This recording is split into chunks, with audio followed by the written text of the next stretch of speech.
Hey, it's Don. Welcome to San Francisco. Let me show you my workspace.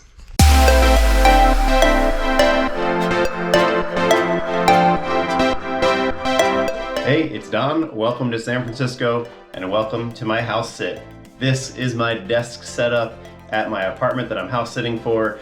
My coworker, the cat, is somewhere else in the apartment, and I want to talk about how I set things up when I get to a new place. Traveling around so often, it can be hard to get a workspace set up in a way that feels natural and comfortable and allows you to get into your workflow. But if you subscribe to a few basic things, you can get yourself set up and ready quickly when you get to a new place, and then you don't have to think about it the next day, and you can always know where you go to sit down and do work, to not be distracted, and to get things done. So let me show you what I'm doing. First and foremost, pick a spot that will be your designated workspace. So first, I have this great little nook in the corner here that is set up with a desk, a second monitor, which I love, makes things so much easier than just working on the laptop. And it's a standing desk as well. So if I really want to, I can get high. When you have a desk like this, it makes it so much easier, and it's so nice. You can plug into the second monitor. You're sitting in a desk chair, you're sitting at a desk, and this is clearly a workspace. This is the ideal. But if you don't have that, you can use the dining room table. You can use a small table in the corner, something that makes it separate from your relaxation space. So let's not make it the couch or the bed. If you can help it, let's make it a table or a desk. Something with a chair with a rigid back that you know you're sitting there to do work. This is where the work gets done. And just shift in that mindset will make a big difference. And that brings me to Maslow's hierarchy of needs. Let's get into that. So basically, Maslow's hierarchy of needs is set up like this. It's kind of like a pyramid. You want to think about the bottom first. You need the base before you can build on it. You need your physiological base needs set. You need to be able to have food, water, air, a place to sleep, etc. You need to have shelter. Then you have your community, love and belonging, and all of that. And then you can build your next steps, which are self-esteem and your self-actualization beyond that. You're not going to think as much about self-actualizing if you don't know where you're going to sleep that night, or if you don't know where your next meal is going to come from. So in this scenario, I'm thinking about it a little differently. You do need to have those base needs met, of course, shelter and security and all of that. I have that. I have a place to sleep tonight. I know where my next meal is coming from. It's in the freezer. It's a Trader Joe's Indian meal, and I'm very excited for it.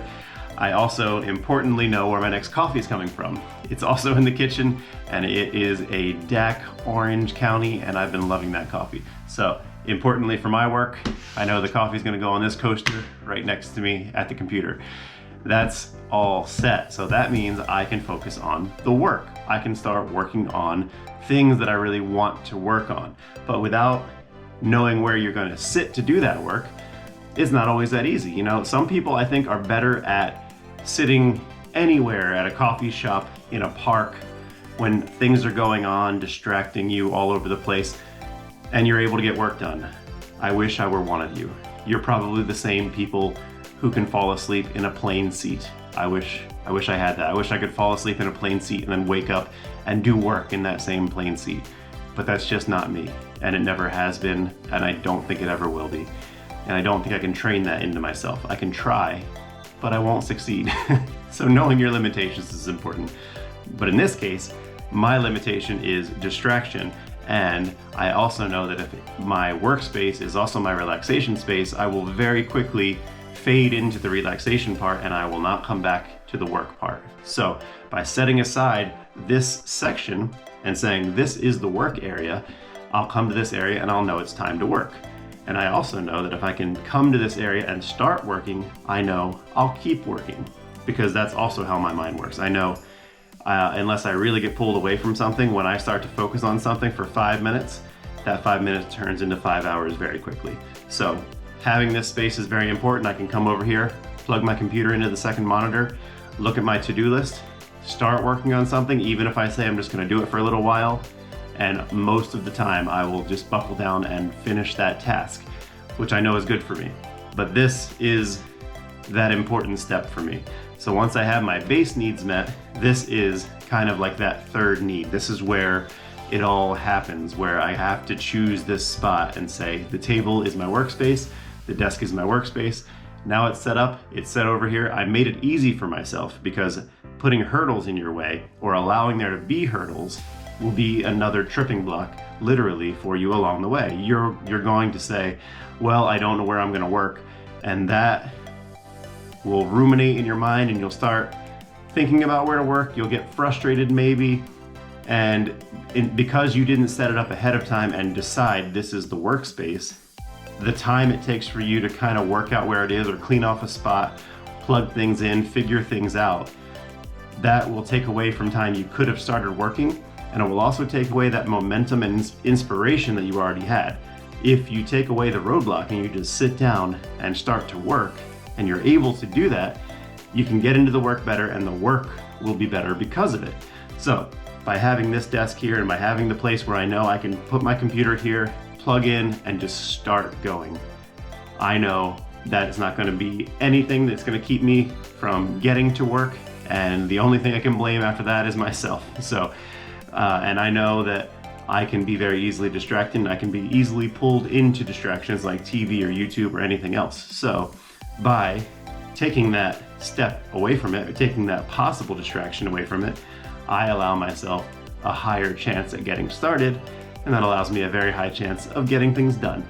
So I hope this might work for you as well. I do highly recommend, wherever you are, wherever you can, carve yourself out a small workspace, a larger one if you have it. Get things set up so all you have to do is sit down and start work.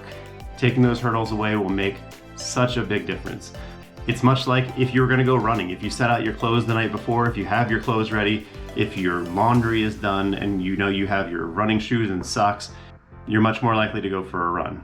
There's a lot of reasons you can talk yourself out of getting something done. But if you set things up like this, you take the excuses away and you make the workspace inviting to you. Like, I want to sit down here. I'm excited to sit down here and I'm excited to get to work. So by doing something like that, you give yourself every reason to get into the work that you know you want to do and actually get some stuff done. So I hope this helps you a little bit. I hope you can get some work done based on this. Once you have those base needs met, once you have your workspace set, you're gonna wanna sit down there and you're gonna wanna get some work done. And it's gonna feel good to be able to build on that, build on what you know about yourself, build on what you've learned from others, and let's get some work done together. I'm gonna get some work done right now. I'm really excited about this standing desk. Thanks for watching and subscribing. See you in the next one.